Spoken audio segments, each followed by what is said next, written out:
But common மேனுக்கு வந்து uncertain times என்ன பண்ணனே தெரியாது. பிகாஸ் தே வில் பேனிக் செல். அது பேனிக் செல் ஆகிறத நம்ம நிறைய பார்க்க முடியும். நான் ஈவன் கோல்டுலேயே பேனிக் செல் ஆகிறத பார்க்கும்போது, அப்போ ஸ்டாக் மார்க்கெட்லாம் அது முன்னாடி வந்து ஏன்னா அதோட ப்ரொலாங்கேஷன். இப்போ நீங்கள் எடுத்துக்கோங்களேன், சார் சொன்ன மாதிரி இந்த அசெட் கிளாஸ் நல்லா பெர்ஃபார்ம் பண்ணிருக்கு லாஸ்ட் 2-3 இயர்ஸில். அப்போ அதோட டேர்ம் எடுத்து பார்த்தீங்கன்னா, வார் ஸ்டார்ட் ஆனதுலேருந்து மியூச்சுவல் ஃபண்டோட பெர்ஃபார்மன்ஸ் வந்து நாட் சோ கிரேட். ஸ்டாக் மார்க்கெட்டும் நாட் சோ கிரேட். ரிட்டர்ன்ஸ்லாம் சிஏஜிஆர் எடுத்து பார்த்தீங்கன்னா நெகட்டிவ்ல கூட இருந்திருக்கு.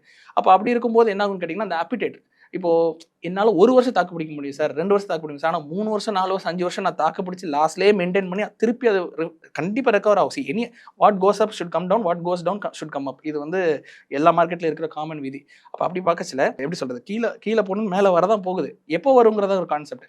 அப்போ எனக்கு அது ஆஸ் மிடில் கிளாஸோ லோவர் மிடில் கிளாஸ் பர்சன் எடுத்துக்கிட்டிங்கன்னா, அவங்களுக்கு அந்த கெப்பாசிட்டி இருக்கா? ஒரு எக்ஸாம்பிள் இருக்கு. 5 லட்ச ரூபா கொண்டு போய் நம்ம இன்வெஸ்ட் பண்ணிட்டேன். அது இன்னைக்கு டேட்டுக்கு சார் சொன்ன மாதிரி -20% போட்டிங்கன்னா ரஃப்லி வந்து ஒரு 4 lakhs இருக்கும் பட்சத்தில் இந்த 4 lakhs 5 lakhs ஆகி அதுக்கு மேலே வர்றதான் ரிட்டர்ன்ஸ். அப்போது எனக்கு இது வந்து ரிட்டர்ன்ஸ் வர வரைக்கும் அது 1 year ஆகலாம், 2 year ஆகலாம். இல்லை இந்த வாரெல்லாம் செட்டில் ஆகி கொஞ்சம் ரெக்கவர் ஆகி எக்கனாமி ஷூட் அப் ஆகிற வரை வெயிட் பண்ணும். அது வெயிட் ஆகிறதுக்கான கெப்பாசிட்டி எனக்கு இருந்தால் okay, I'm good with stock market.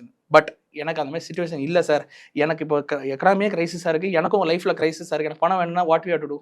we are forced to sell the stock or whatever it is to again அது ப்ராப்ளம் சால்வ் பண்ணுறதுக்கு. பட் அகைன் அஃப்கோர்ஸ் அதை வந்து நீங்கள் பிளெச் பண்ணி லோன் எடுக்கிறதுக்கான ஆப்ஷன்ஸ்லாம் இருக்குது. But that is not known to many.